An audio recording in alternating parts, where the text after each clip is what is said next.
Hi, everyone, and welcome to episode 102 of Purple Hyacinth on the Story Singer podcast. Today we are with Fwoot and Somni. Hello. Hi.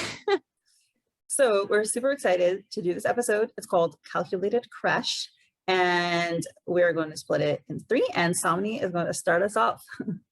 So we're analyzing. So the episode starts with our three lovely friends from the circus just hanging outside in the rain. I feel bad. Okay, I ramble a lot. I'm sorry if you guys don't do this. I ramble a lot. The whole time I saw this picture, I just kept thinking about how like they're getting soaked in those pieces of fabric and they're just going to get drenched and it's going to be gross. But three of them standing out there and they get a call from someone asking for Loon, or at least one of them alive.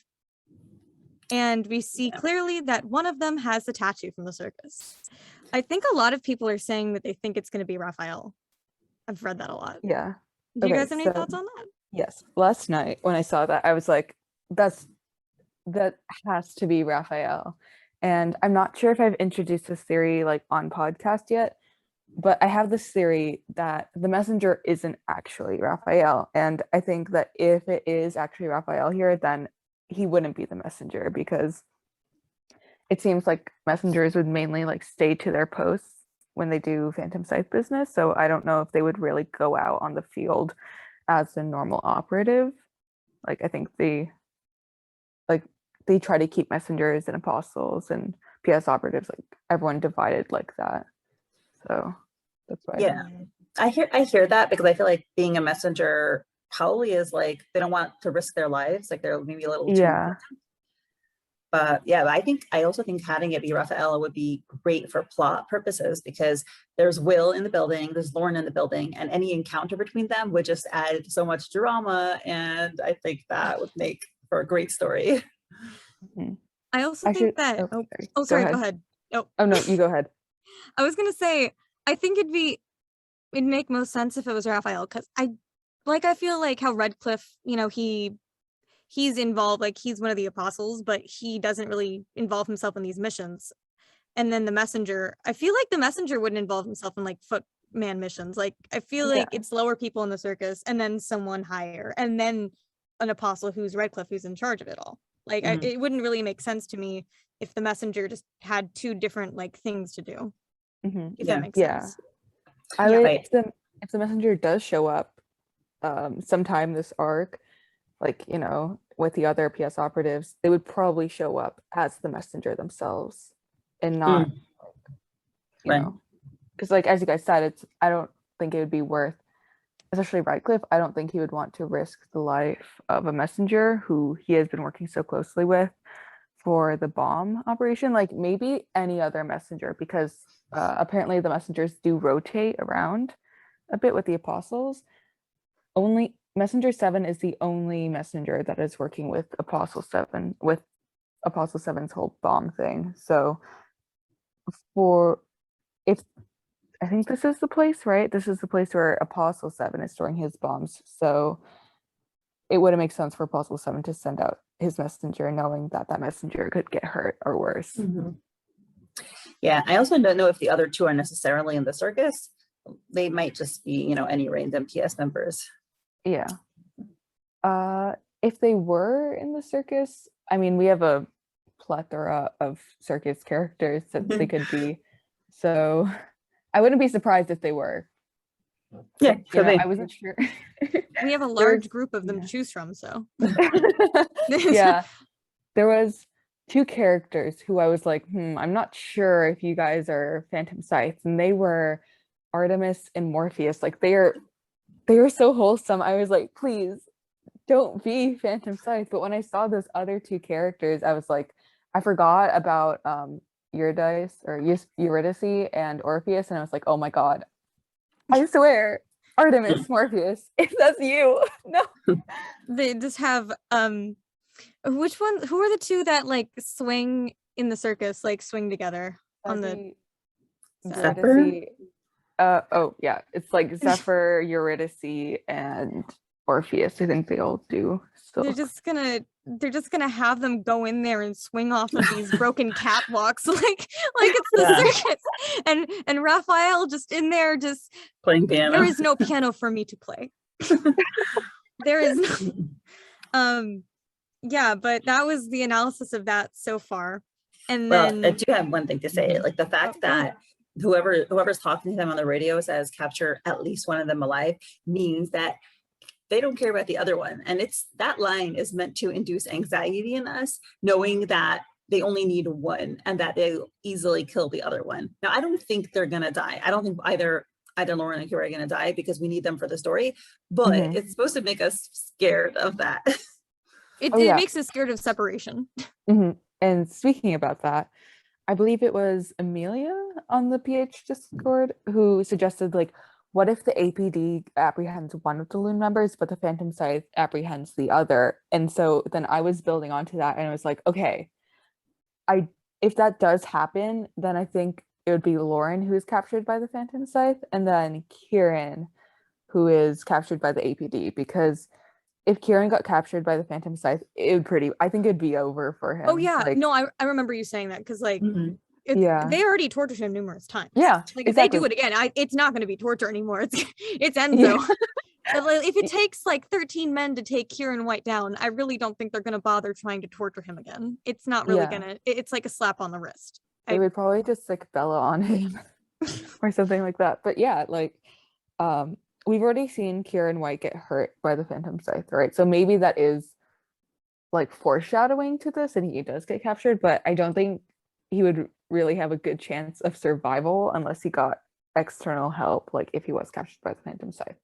However, if Lauren was captured by the Phantom Scythe, now that would be spicy, because there is like a lot of the Phantom Scythe we actually learn about through Kieran, right? We're told a lot just by other characters, we're told how the Phantom Scythe works.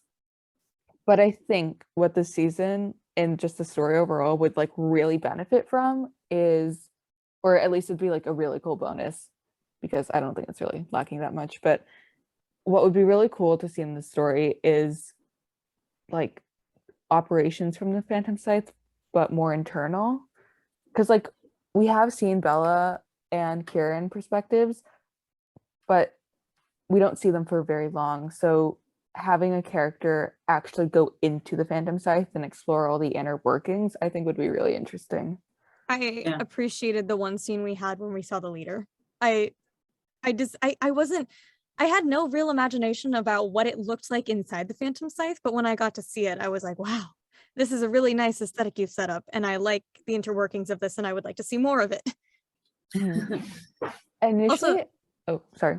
Go ahead. I was going to say that the whole thing Amelia said kind of opens up the opportunity that if they want to find Lauren, since no one knows where the Phantom Scythe is, maybe Kym or Will have to do something to like intervene and get it out of Kieran. Yeah, so if Lauren goes into the Phantom Scythe, she's probably going to have a really big change in her views. Like, even though the Phantom Scythe is, pretty bad, I think that just being around those type of people and seeing who actually makes up the Phantom Scythe and just like seeing how the Phantom Scythe operates, I think she'll still be against the Phantom Scythe, but I think she'll have a better idea overall of how she wants to take down this organization, because you could take down the Phantom Scythe. However, the issue that brought the Phantom Scythe to the first place will still persist. And so you also have to address that, right? You can cut off leaves, but the tree will still be there. So it definitely gives her like a new perspective. So yeah, it would definitely be a great experience to develop Lauren's character and watch her grow. And yeah, she's also shot right now. I think we shall still remember that. Oh yeah. Like, if she can't go back to work shot, right? They're gonna be like, hey Lauren, why are you shot in the same place that Lune was shot? That's very sus of you. So like, I mean, I guess if the APD got Kieran, though, they would probably figure out that Lauren's the other member of Lune when she doesn't show up to work because she was captured herself. But like, yeah, it would be very funny if she tried to show up to work. Like, instead of a maid dress this time, she has a bullet wound. I don't want to like derail too much, but now I'm wondering if they needed another new mole, if they have to keep getting moles Oh for boy. the APD. What if they just were like, hey, who's the second best at Kieran? Wow, Belladonna, do you want to go and give it a try? He's like, oh, sure, I'd love to. Which actually makes me wonder now.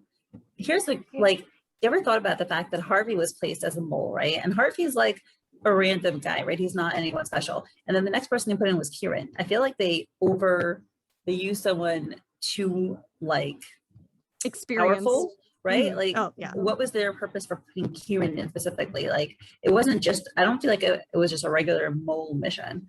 That was just because, it was specifically because of Lune, right? That they wanted him there. A part of me feels like the reason that they did that is because they somehow realized that maybe Kieran was doing things they didn't want him doing. And he's only like contract, like he's doing stuff when he's told to do it. But if they have him being a mole, he has to report more often. It definitely gives them more opportunity to communicate with him and demand things of him. It's more like we get more tabs on you, I think. Yeah, and they say like the Phantom Scythe knows where Kieran's apartment is located, right?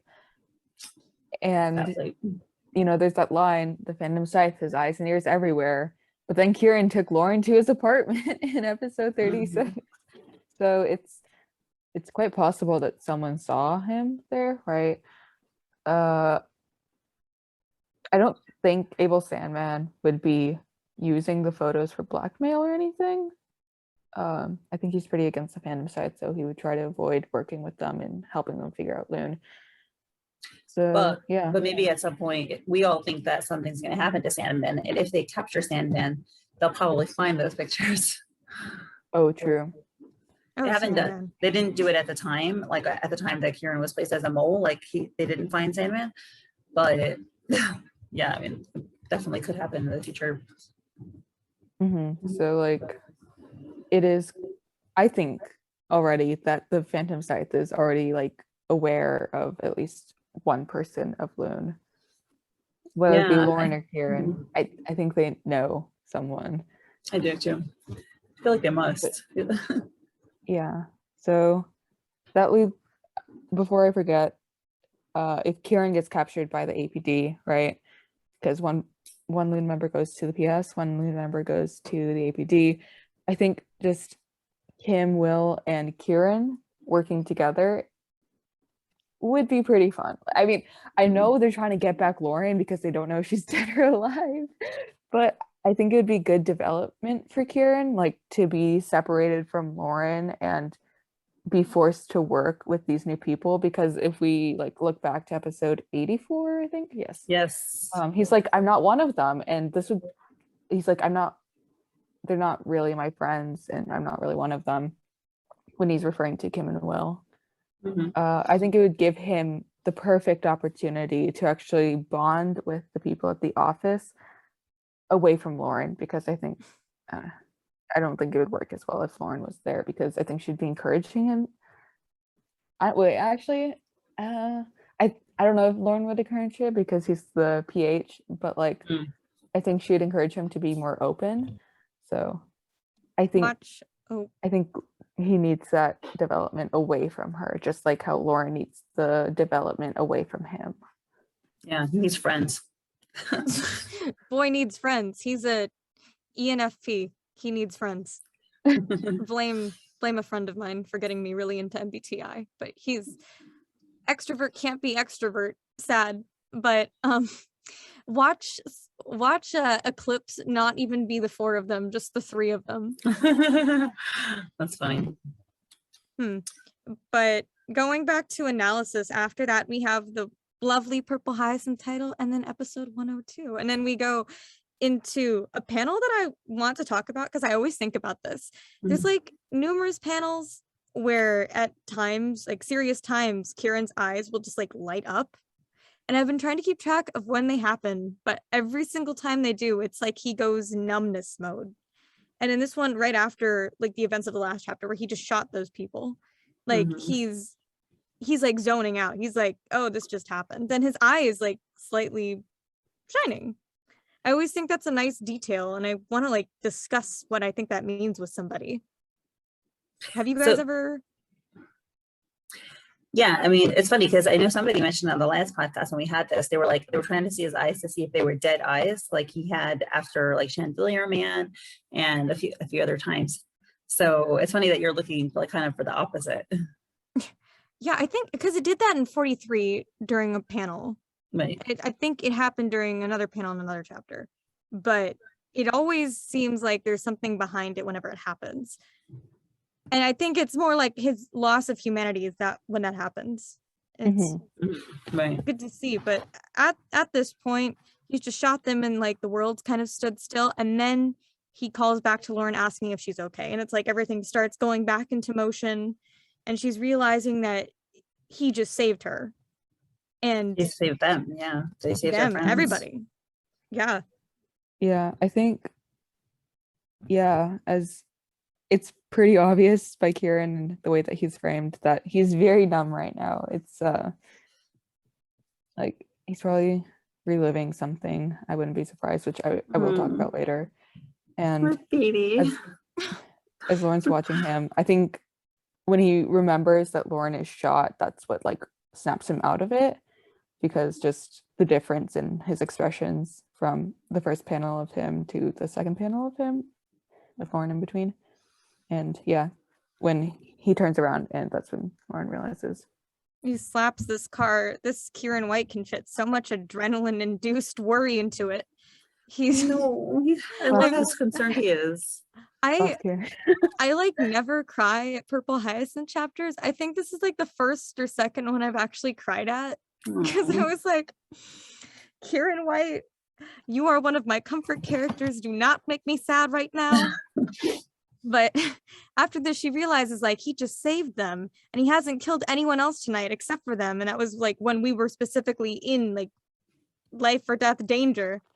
And he, once again, that slaps car adrenaline kicks in and he drags her out. And, you know, he, like, she's the one thing on his mind right now. Like, not even other people, like, it's okay, I got you, everything's fine. And he carries her out. And man, this man is like falling apart. He's like a Humpty Dumpty, like after it's fallen on the ground and glued together with like toothpaste. But he's still bringing her out there.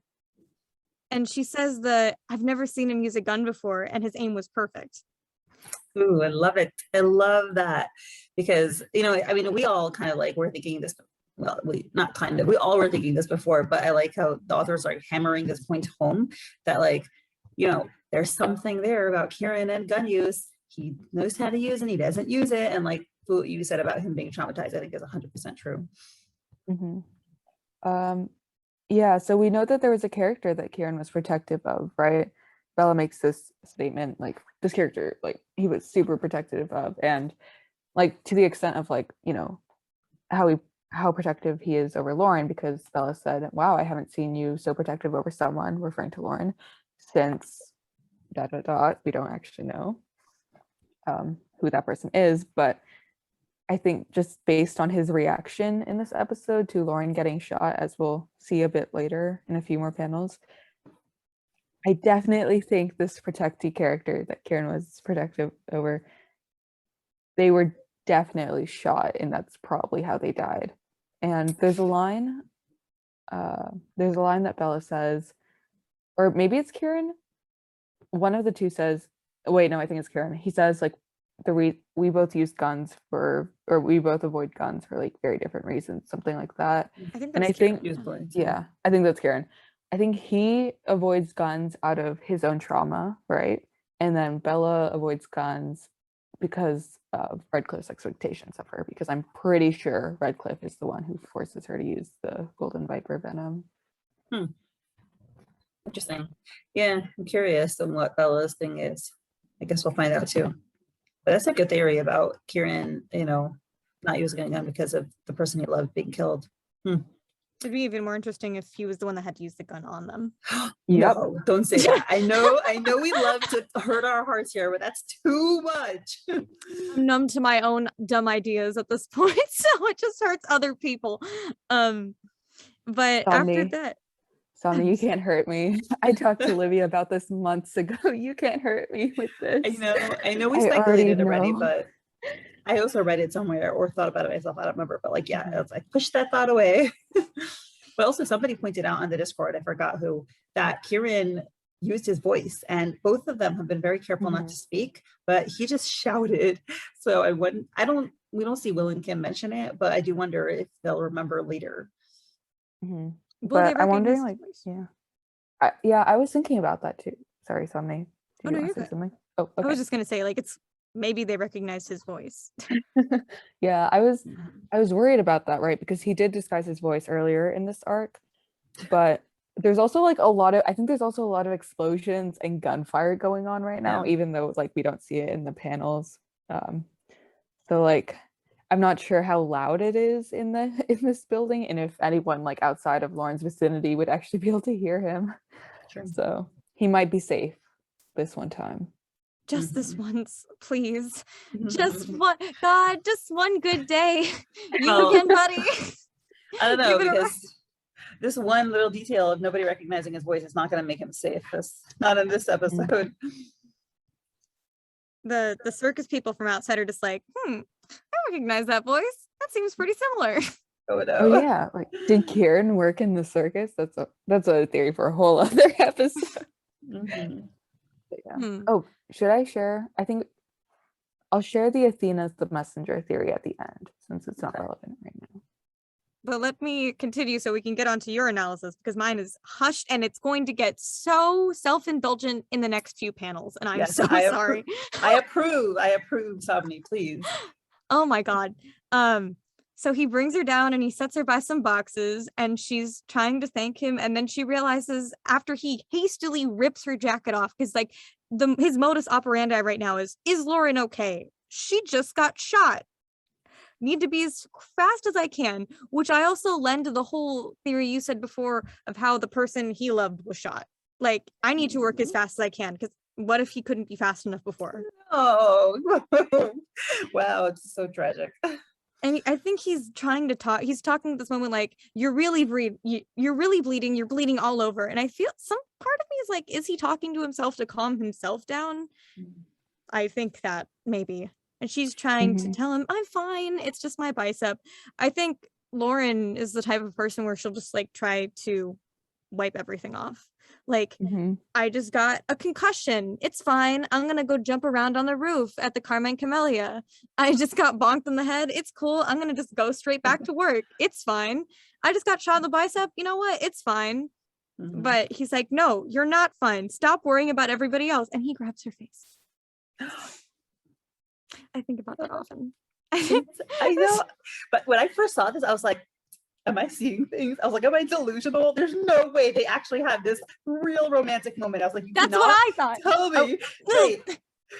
He like, did not. You cannot explain this away. This is romantic. At the very least, caring. I was like, this is proof.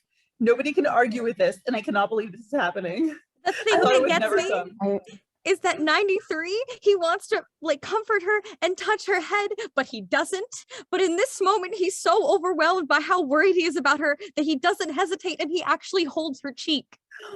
We're dead.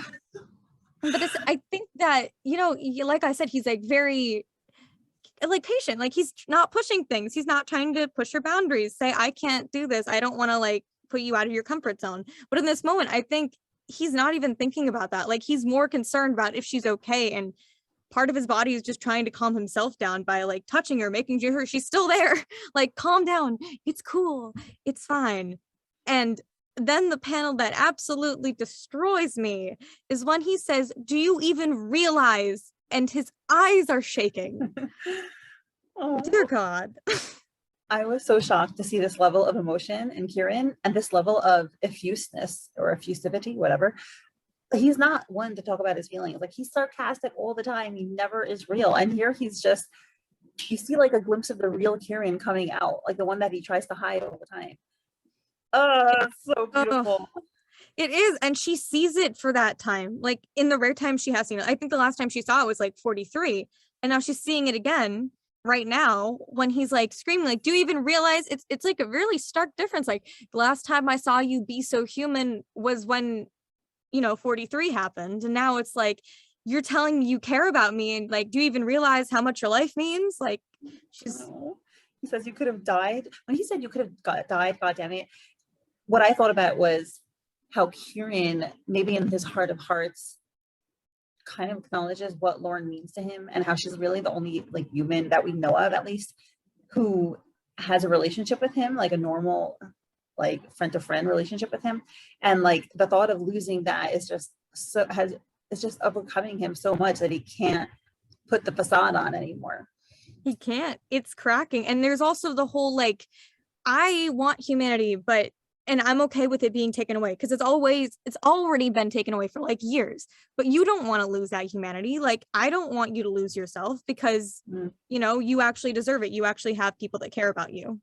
I don't want you losing that. So then she notices this, and he's like, wait, he's injured too, and he was even hurt before we came in here. And she's trying to like tell him it's gonna be okay, and he's like panicking, like hand shaking, I got you, I'm patching you up, Dr. Kieran in the house. Makes doctor in the house. And she's like, shh, it's okay. And she grabs his hand. Once again, how could they do this to me on a Monday night at 8 o'clock? And she looks him in the eyes, and she grabs his hands and said, I'm really fine.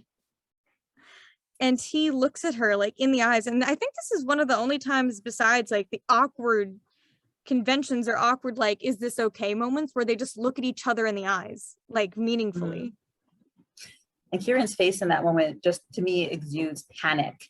And normally Kieran, I think, is very much in control of himself and control of his emotions, but he's been pushed past that point where he's kind of in emotion zone and past like the rational zone. Like, I've never seen him have that expression before. And it was very humanizing to me, because he's a very self-possessed person normally. And we come to rely on him as somebody who can always be there and be relied upon to have his rational faculties.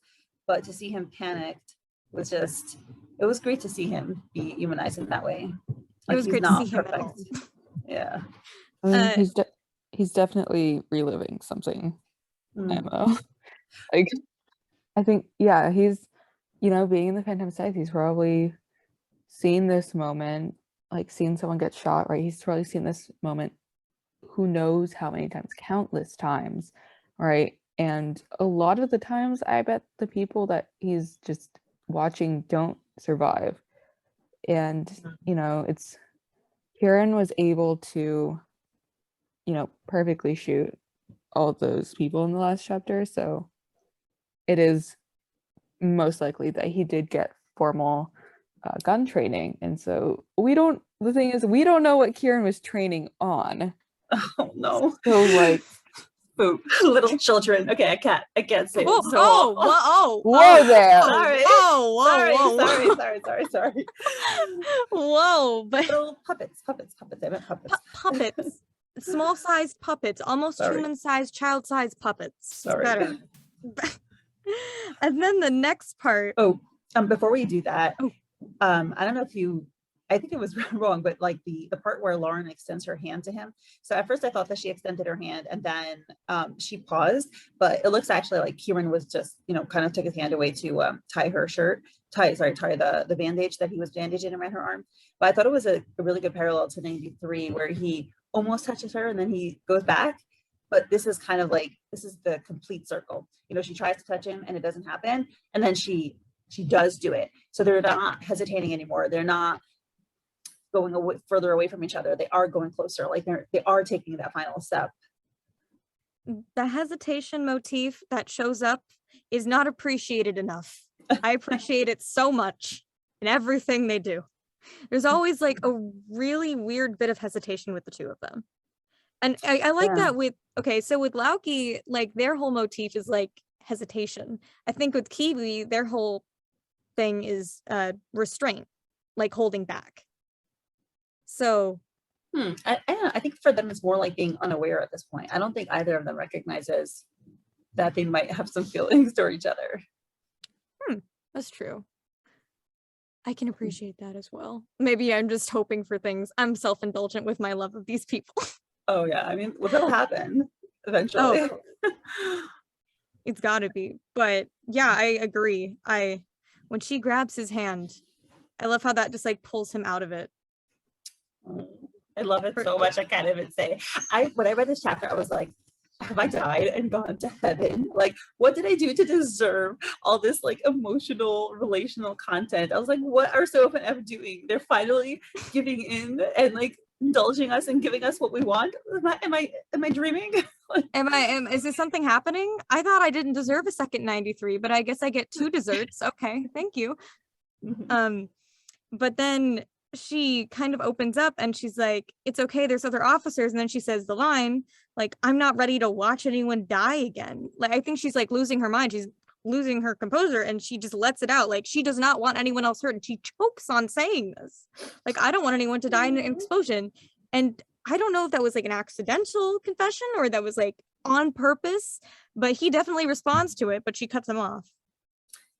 Yeah, which is it's so funny. You can tell Kieran hasn't like done any prying into her background because like anyone who knows her knows that she's like obsessed with the ATST and like he doesn't know. So he hasn't been curious of like, dude, like I don't know about you, but me and my girlfriends, like when we get to know someone, like we know this kind of stuff, you know, like it's a pretty big thing to not be curious about, to not find out about. It's the first time he's cried. Yeah, I think they're both losing their composure right now because it's just very stressful for both of them, right? Kieran is probably reliving something, right? I'm pretty sure we're gonna get a scene. I don't know when, maybe 50 episodes from now, and maybe even more whenever, because we're supposed to get Kieran's backstory in like season 3. Whenever Kieran's backstory rolls around and we actually meet this protectee, if they exist, I hope they exist and we're not all insane. When the protectee dies, assuming they die, they'll probably die. I'm willing to bet money that there's going to be a scene in direct parallel to this. Like maybe like he reaches for their hand or something, but it's already limp, and they're just, just something like that. Mindy's where just you like, can, why? where you can see like this is basically the same scene, but in a different font. In that font being the protectee is already dead. Italic. Yeah. Italic. Yeah. I think Kieran's smart. He's gonna start picking up on Lauren being, very compassionate about the events that transpired at Allendale, and so that's why he says, "What are you talking about?" And when you think of explosion in the PH universe, you think of Allendale because that was the most insane terrorist attack to like even happen like in recent memory, like if not longer. So Kieran is probably going to assume that Lauren had something to do with Allendale, right? Her family has money, and Allendale was in the first precinct, which I think is pretty, I believe the first precinct is pretty rich and wealthy. So it makes sense for her to be there, right? And so to like witness the opening, and that's when the bombing happened. So Kieran's going to be like, if Lauren was at the explosion and survived, did she like know someone who didn't survive or something? Because a lot of people did, lose loved ones there. So he might realize that like, oh hey, Lauren probably lost someone very important to her, whenever that explosion happened, and that's what's fueling her to take down the Phantom Scythe and what fueled her to join him, partly at least. I think he'll ask her directly, but I mean, the question is, when are they going to be reunited again for that to happen? But but yeah. So the next part I suppose we are on would be she cuts him off when he's like trying to pry, and she says, "Do you still have enough left to come with me?" And I feel like that's so like emotionally intelligent of her. Like she recognizes that he is not doing so well, and she also is close enough to ask him that. Like I don't think that she would have asked him that earlier. It's a very human question where you admit and you tell the other person, I know you're not doing well. Can you do this? I think that's just a mark of their relationship. Oh yeah. And then he responds with the I'm the purple hyacinth love. We'll not get over that he calls her that. We'll not get over it, even if it's just like a nickname. I'm like, No, okay. he doesn't call her like, I don't know, dumpster trash. That's not his nickname. He calls her love. I'm the purple hyacinth dumpster truck, the most fearsome assassin in the city, and I'm your dumpster truck. I love But it. I really Will you think be that the this is. dumpster? Oh my God. Sorry, Will go you be ahead. the garbage to my dumpster truck? I'm the purple hyacinth dumpster truck, the most fearsome assassin in the city, and I'm your garbage. I'm the garbage to your No. dumpster truck. Like PH, but everyone has like random names. Like just Kym Garbage Can Liddell. Oh. William Banana Recycle peel. Bin Hawks. He would be a recycle bin. Oh, he would. Oh my gosh, that's so true. Just Lilo would be identifying compost. oh my god. Identifying purple hyacinth characters with different waste bins. Oh god. Hag William Hawks is the recycle bin. I think that Lila gives compost energy.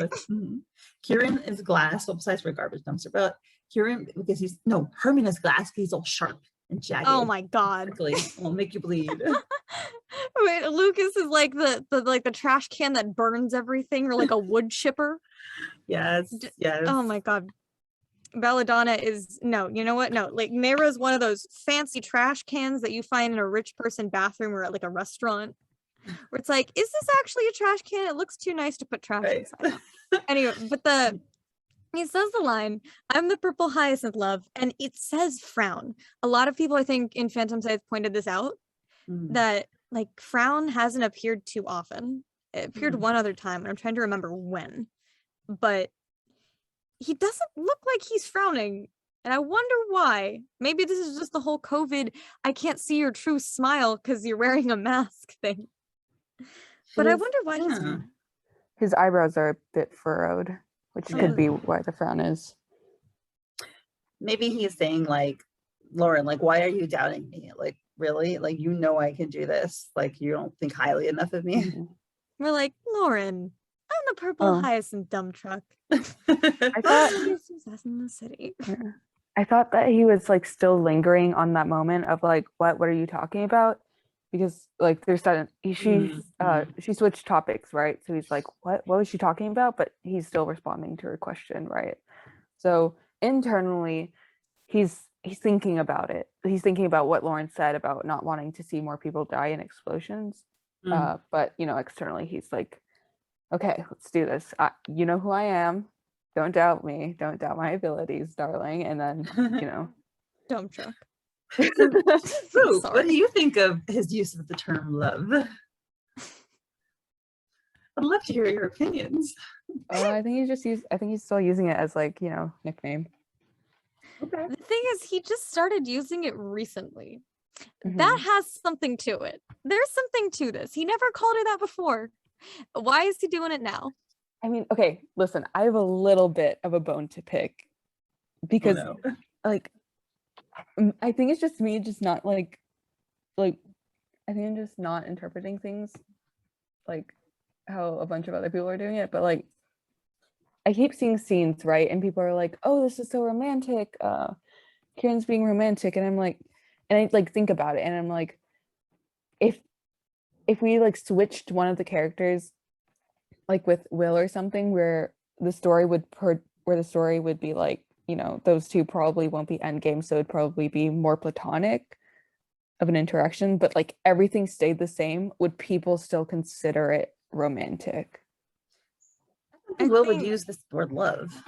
The thing is like with Lauki, I always wonder different nicknames. And I mean, love, I don't think every single moment with the two of them on screen is romantic. I'm not one of those people. Like, I love it intensely, imaginably, OTP forever. But I'm not one of those people who's like, wow, Kieran and Lauren are stuck in a closet together. They must be in love. Like, no, I think at least during the whole factory arc we've seen so far, love as a term is just playful. Like, it's just like oh, come on, love, don't do this. And, people say that they speak in British accents. I mean, it lends itself to that as well. Literally never thought of that. I don't think of them with British accents just because I'm in a dub and they don't use it, and I don't use it. I mean, would I give Kym Liddell a British accent? Maybe I could, but I'm not gonna, because it would feel uncomfortable.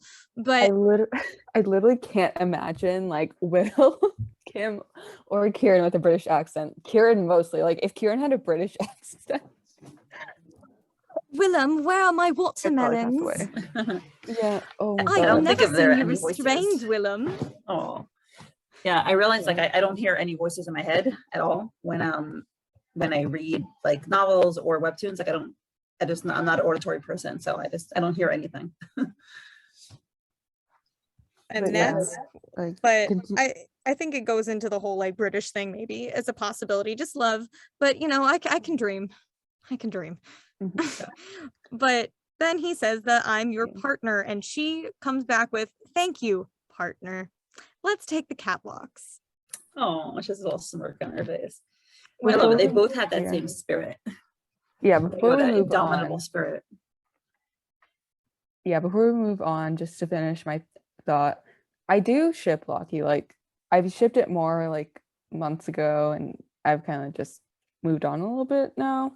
But like I do like their relationship. I just get confused when people will label scenes as romantic because I always saw this scene as more endearing than anything else. Because like, I mean, she got shot. I think it's just the logical conclusion that he would be concerned for her because he does care for her. But I think there's a difference between caring for someone and then being romantic about it, because I don't think this would be a romantic scene. I agree with you. I don't think they're at the romance stage yet, but they're at the point of like caring for each other. Yeah, they definitely care for how endearing they are. Yeah, I think it's like that. Yeah, I think they're really good friends who care for each other like at this point, but I don't think that they've really gotten to the point where I'd root for romance, mainly because I want to see them talk about the episode, the unnamed episode first, because I think I think their personal relationship, like I think Lune could operate without them ever talking about it, but I think for their personal relationship, they still need to talk about that episode, because I mean, we had episode 93, which was, you know, a mirror to that episode, but they didn't actually address it, and I think these two need to like sit down at some point and have a good serious talk about it. Yeah. And then I think that would be a good moment where they can start moving forward, give it a little bit of time, because it'd be kind of awkward if they got romantic after that, but yeah, they could totally get romantic after that. Well, when Fwoot says it can be romantic, we know it's good.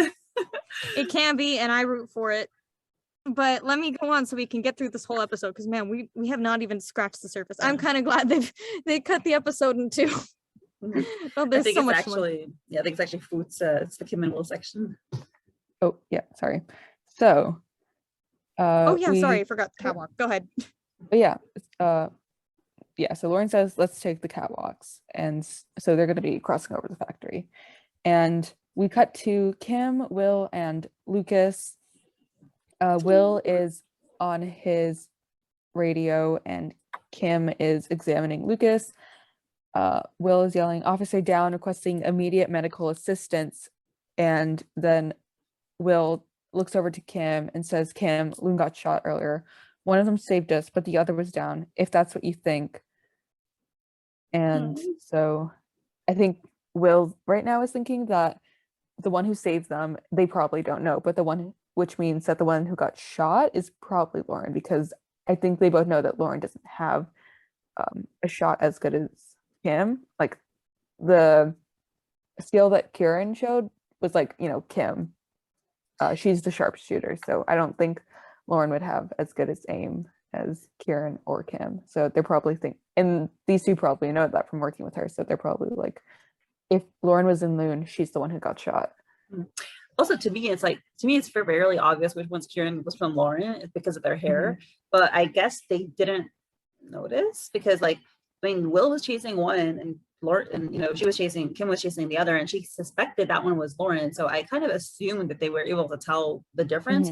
But also, I mean, listen, they were in a very, this whole thing was very quick, and it was also from far away. So the truth is, I don't know if they would have seen which one of them it was. And there's like, there's a ton of chaos right now, a ton of smoke. They probably weren't as focused on Loon as they were focused on trying to get out. So they might have an idea of who was who, but like them knowing that one of them got shot and then the other one was shooting, right, to the PS people is probably what told them like who is who in the situation. And we see the next panel is Kym, and she says, where did that, presumably she's going to say where did that happen, or Where they go. guessing. I think where they go. Yeah, and her expression looks like realization. So she's probably realizing right now that Lauren got shot, like because she's pretty sure that that Loon member is Lauren. And then she puts her hand to her face to cover her eyes, and she's like, shit, okay, Lukas, because she's probably thinking that her best friend got shot. So, and she says we need to focus on Lukas right now because there's things they can really do about Lune. And her hands are all bloody, and it's like there's a lot of blood in this whole episode. It just really drives home the seriousness of what's going on. And then we get a panel of Will. He's shaking his head and he says, "You're right."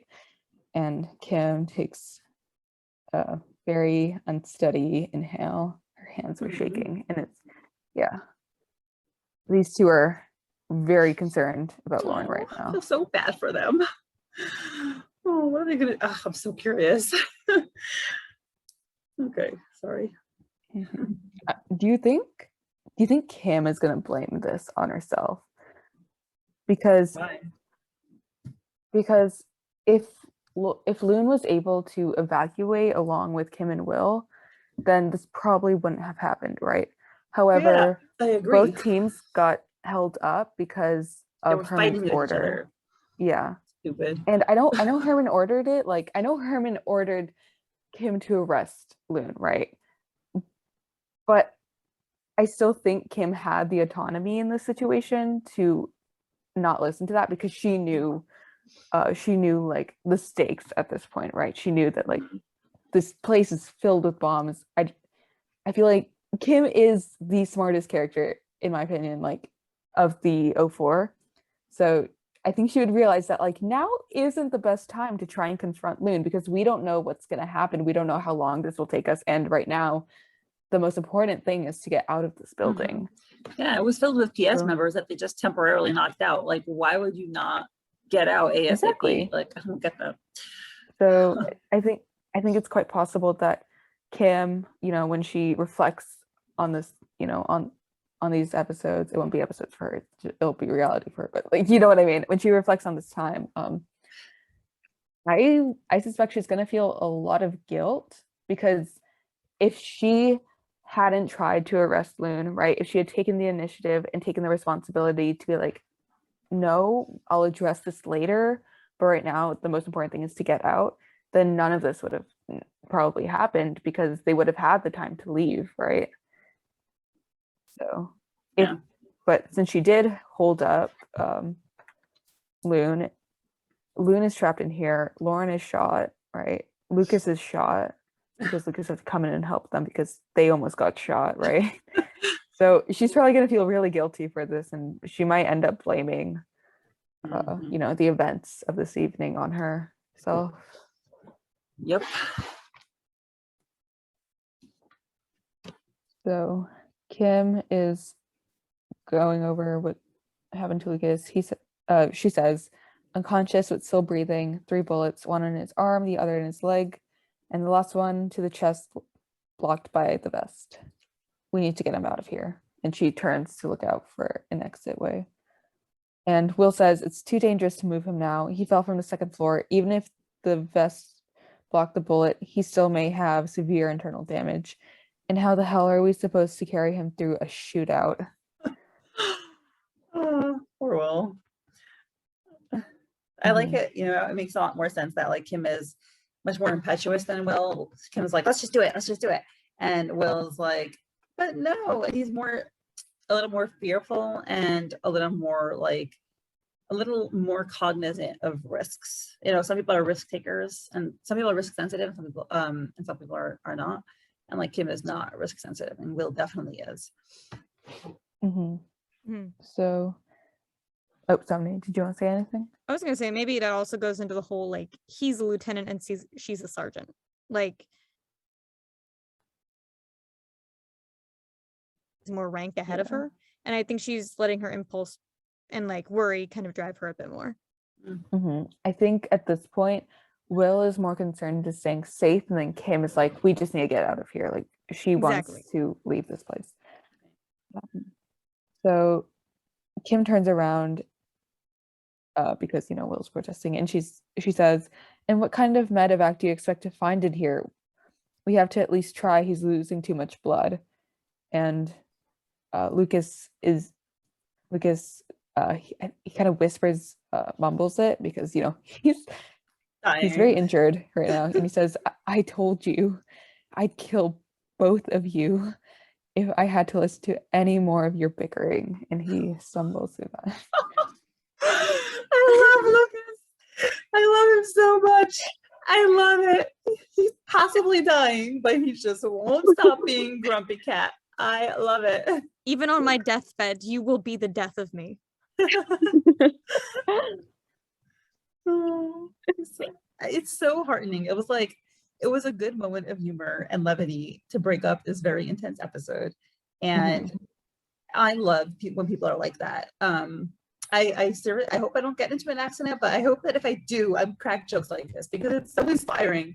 I love it when people don't crack under pressure, and when they, can have their wits about them and their personality and make the best of things. So I love you, Lukas. You're the best.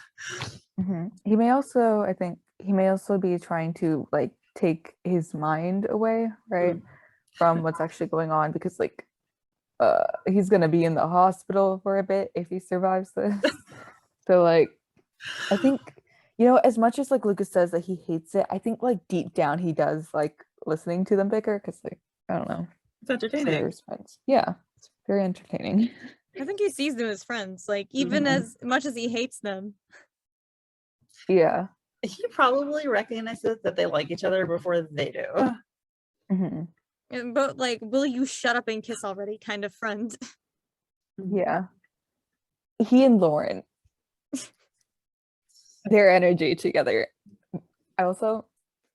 This is completely random, but Lukas and Bella, or Lukas and Darcy interacting, like literal perfection.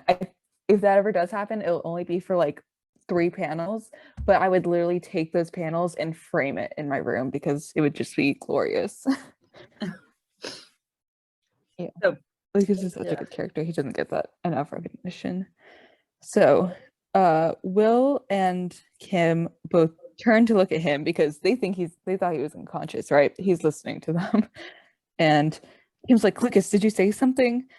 And he's coughing as he says this, and he says, I said I'd kill you if you don't shut any wheezes up. And Kym says, hey, stay with me. Look at me. And Will, he goes a little bit out to survey the situation from behind some boxes. Sorry, 1 second. And Kym says, demons don't die so easily. We'll get you out of here, okay? The smile is so sweet. And Will said, not Will, Luke says, you worried? And he says, pathetic. And Kym says, haha, are those going to be your last words? Please. And Lukas says, finally won't have to deal with, and he wheezes, your shit. And he's very strained right now, but he's still making that time to be witty a bit. So what are your bets? Do you think Lukas is gonna survive or die? He's gonna survive. Okay. I don't think they would kill him at this point. I feel like someone said in the past that Sopher F said that Lula will be canon, so I don't think Oh, it would make entire sense okay. if he died. Yeah. Though, he could still die. I wouldn't like it. My boyfriend doesn't read Purple Hyacinth, but when I told him like Lukas may be in danger, he was like, "What?" I think I hope Lukas doesn't die because that's the only thing tying my boyfriend to Purple Hyacinth. It's hilarious. Yeah, I don't Lukas think shouldn't Lukas will die die because, either. yeah. Lukas can't die because then Lila will be very sad and we will never get more Lukas interaction. And I think as a fandom, we need those Lukas interactions with the other characters. They are very healing. The oasis in the desert. Yeah. Like just we're surrounded by angst, but then there's Lukas. So Kym shouts to Will, his breathing is failing. We have to. And Will picks up Lukas and it begins to carry him like on his back. And he says, okay, they just told me some of the SWAT team cleared away here. We'll start moving and join up with them. They'll bring Randall outside, cover me from behind. And Kym says, okay, let's move quickly and pray that we don't die. And now we switch to the catwalks. And there's a bunch of banging going on, so lots of shooting. And tap, tap, tap. Kieran and Lauren are on the catwalks, and Kieran asks Lauren, how many clips do you have left? Now, I didn't look this up. Clips is not just one bullet. It's like a string of bullets, right? They're like little cartridges that you put inside the gun. Mhm. So it contains a certain amount of bullets for the gun. So if they have 2 clips, I'd say it's about like 5 or 10. Okay. Depending on the gun, at least. Right. So she says 2. And then at this moment, we zoom up above to this like venting piping above them on the catwalk. And somebody sticks out a gun and says, perfect timing, Loon. And the person shoots the gun. And we see the person has the tattoo, circus tattoo on their wrist. And it like cuts through the ropes holding this piping together, holding this piping up. It crashes down onto the catwalk, right? Like we see Lauren's terrified face and, the blood like dribbling down her hands. And Kieran yells, look out. And it cracks right in between them and it cracks that catwalk in 2. And now Lauren and Kieran are separated by a gulf. And all that catwalk has like fallen down to the floor. Bum bum, literally says done. Law and Order, dun dun. Mm-hmm. So high trauma. Yeah. And Kieran again. Sorry, go ahead. Oh, sorry. I was gonna say I saw people saying that the hand looks more masculine. So some people were thinking, is this Raphael? It might be Raphael. Well, I don't think you can see much in this particular hand. But yeah. Okay. The one where it's like perfect timing, Loon. Like. Now I'm wondering, is that something that Raphael would say? I mean, we have his character much. I don't know if that would be like something that sound like he would say, but it most likely is him. Mm-hmm. Yeah, I think we'll find out very soon who it is. Yeah. So Kieran again is like super concerned about Lauren. We love you. He says, the catwalk, are you? And she's like, I'm okay. Keep going and stop them. We can't waste any more time. And she's clutching her arm, like you can see it's hurting her. Despite what she said earlier. And I believe her. I believe that she's fine because they both have adrenaline running through them that lets them ignore their injuries. I don't know if you guys have had it, but I know there's definitely been times where I had I know. I used to run mud runs, and like there was one time where I ran in, and in the morning, like before I ran, I had a twisted ankle. My ankle was I was limping. When I did the mud run, I was like running, and I totally didn't notice it all the time because I was filled with adrenaline. But anyway, but it is catching up to Lauren. And she's sweating and she's like, I'll find another way. I'll catch up with you soon. And he's like, you sure? Be careful. She's like, you too. And as soon as I read, I'll catch up to you, I was like, you are not catching up to him. This is foreshadowing. This is not going to happen. Yeah. Oh, yeah. Okay. Yeah. Okay. Okay. Because I completely forgot about this scene yesterday when I was theorizing, who would get captured by who. But yeah, Kieran's going ahead, right? He'll probably make it out, get apprehended by the APD. But then Lauren's going to get stuck behind in the factory and probably, the Circus Royale person's going to catch up to her and, pick her up. So I was gonna say unrelated kind of, but there could be, I know, okay, I play a lot of video games. My grandma was a nurse. If someone gets a bullet wound, the thing is to not take the bullet out because that can cause more bleeding. And when Kieran patched her up, he did not remove the bullet. He just covered it and patched it so it wouldn't bleed harder. If the bullet gets jostled while it's in her arm, it could loosen itself and cause more bleeding. So I'm guessing that she started to bleed more, not only just from running, but because the whole catwalk like fell and she had to like hold herself on to it, like on the railing. I'm guessing the bullet's kind of lodging itself out, and that's why it's hurting more. That was a very knowledgeable explanation. I play video games. Nice. But yeah, I feel like maybe that's why she's doing that, but she's also sweating because, man, I almost just fell off of a catwalk and died. Yep. So yeah, and then Kieran proceeds, and I'm like, wow, okay. So now we go back to Kym on the ground. We have, the catwalk has just fallen down, and then we have cough, cough. There's the APD mask on the floor, the gun on the floor, and then Kym looking up at the debris saying, holy shit, Will? And we see that it's fallen like right in front of her. And he is on the other side, and he says, I'm okay. The whole catwalk just came down. Kym, are you? Which is like, okay. He also cares about her. But again, I agree, not romantic. This is like what any normal set of people together would say. And she's like, go. I'm stuck on the other side. You have to bring Randall to medical. If you wait for me, he's not going to make it. I'll be okay. He won't leave me. No. So beautiful. Which is, 100% sensible and super dramatic and super, I guess, anyway, it's just great. It's wonderful. And Will's not happy about it. Like, he goes, but he does it. And he's like, okay, Kym, don't move. I'll come back for you soon, I promise. Which reminds me of what I say to my kids, by the way, which I've been telling them a lot because we're at train stations. I'm like, don't move, don't get lost. And she sighs, and we have a panel of her boot, and there's a throb. And she's like, yeah, I don't think moving will be a problem because she is, that is stuck under a giant metal thing. And she's like, no gun, no bag, one leg. Everything's fine. The end.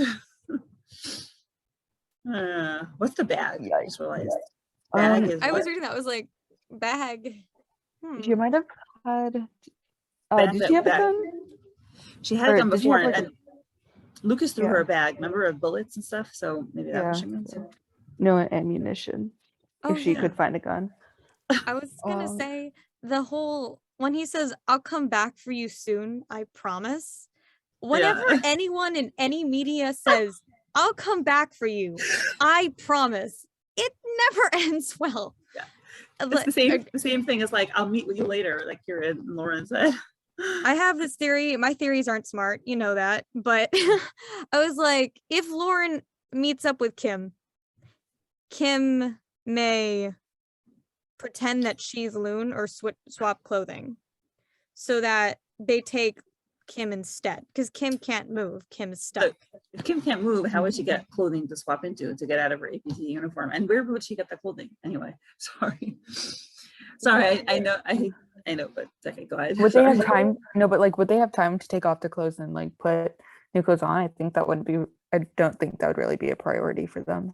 If they could, I just think like, I wonder if there is a possibility that Kym could pretend to be Lune so that they would take her instead of taking Lauren.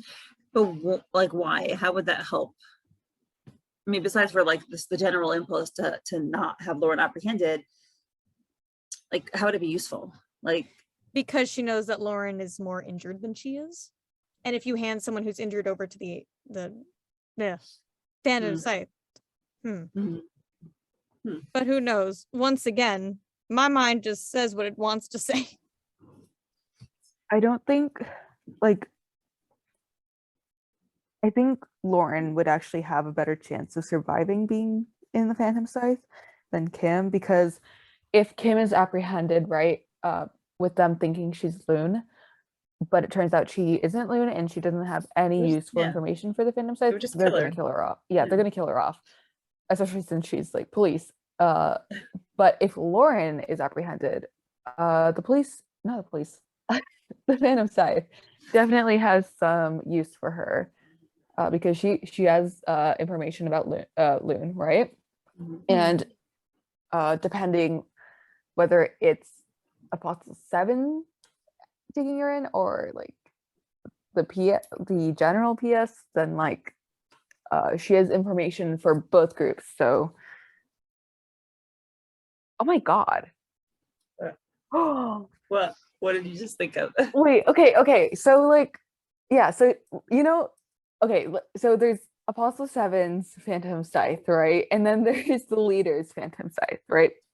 Basically the same group, but one of them is one of them is kind of starting mutiny. So right now I'm assuming that it's Apostle 7's Phantom Scythe who are taking over this building, right? Because it is the glass factory. So, Apostle 7 with Elvira, who owns the factory, then circus members are coming in. And they presumably all work for Radcliffe when they do Phantom Scythe stuff. So if they do get their hands like on Lune, right? Because they want to get one of the Lune members, right? They're trying to get one of the Lune members. I know where you're I see where you're going. They're going to interrogate Lauren, because she's been the one she's part of the group that's been like, or the duo that's been targeting all of their stuff. So they want to know how much she knows, and they'll probably realize that she's not Phantom Scythe herself. If they recognize her as Lauren Sinclair, then they might be more curious than her, because the apostle would know that there were two apostles who were her parents, and so that might incentivize him to keep for Redcliffe or Apostle 7 to keep Lauren around for longer, especially if they realize that she has a lie detecting ability, or if they already know that, because she is that would be very useful if they could weaponize it.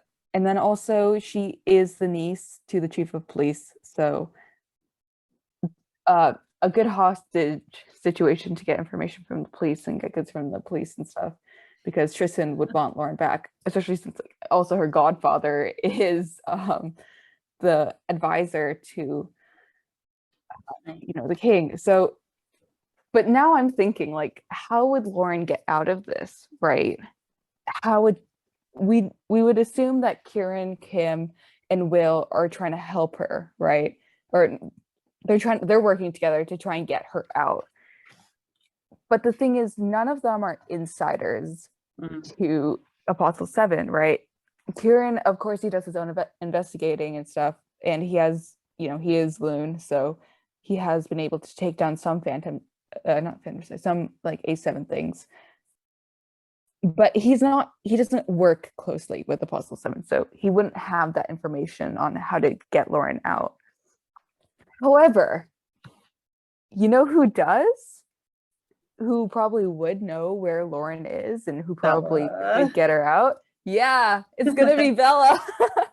So what if Bella is the one who saves Lauren, but she does it because the leader realizes that Lauren, that like A7 has one of the Lune members, and so now the leader wants Lauren, and so he gets Bella to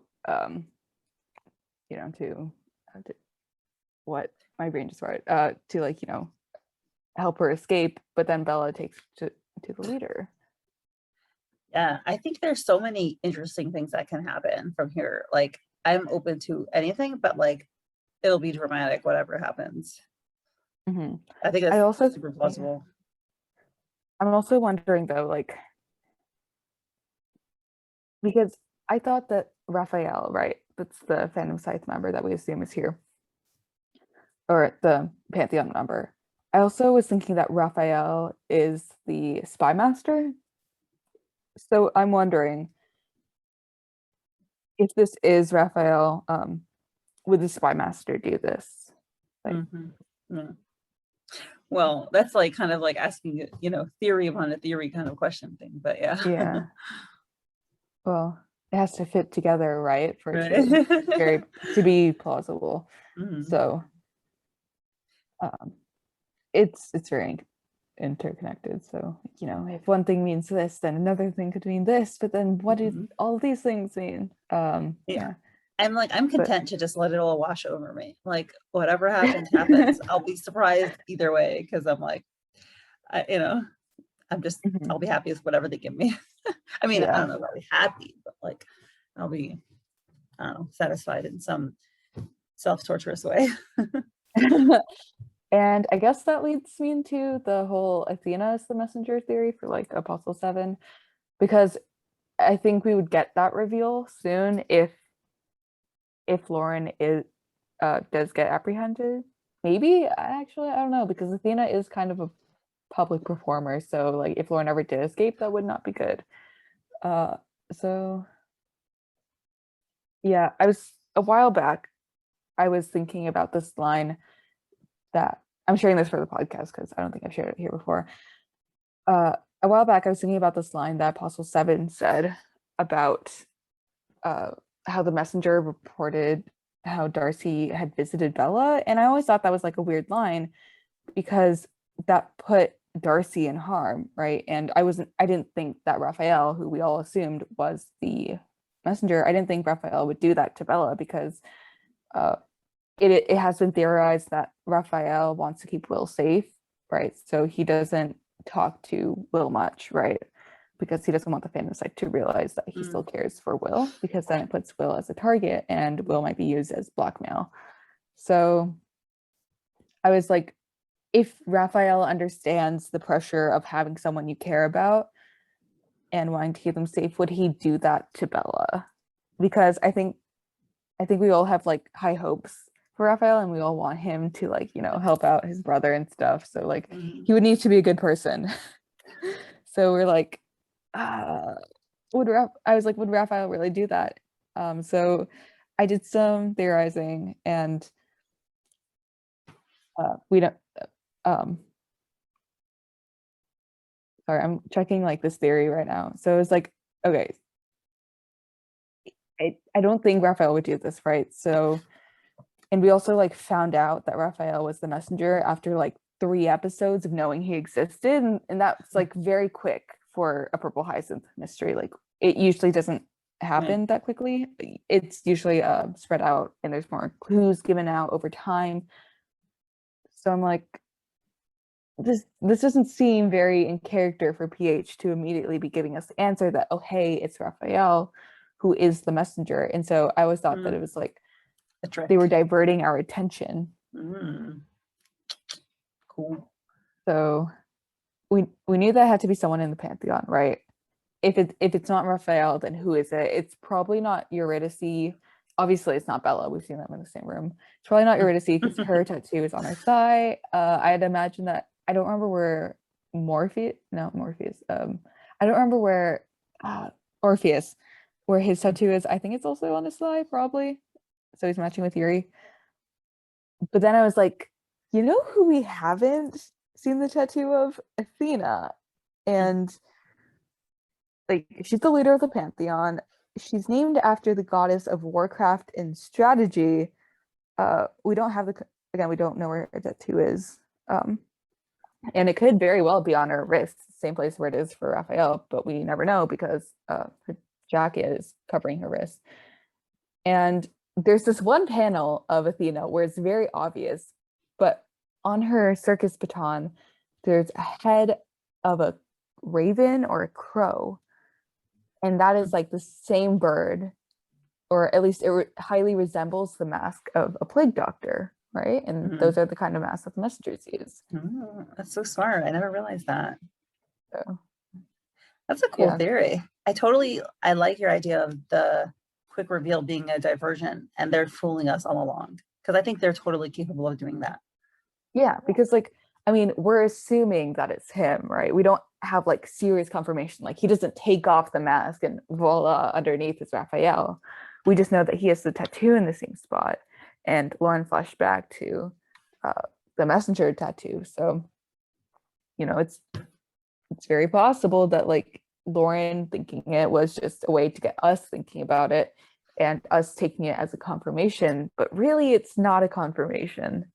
But then like there was an issue of like, doesn't the messenger use he, him pronouns?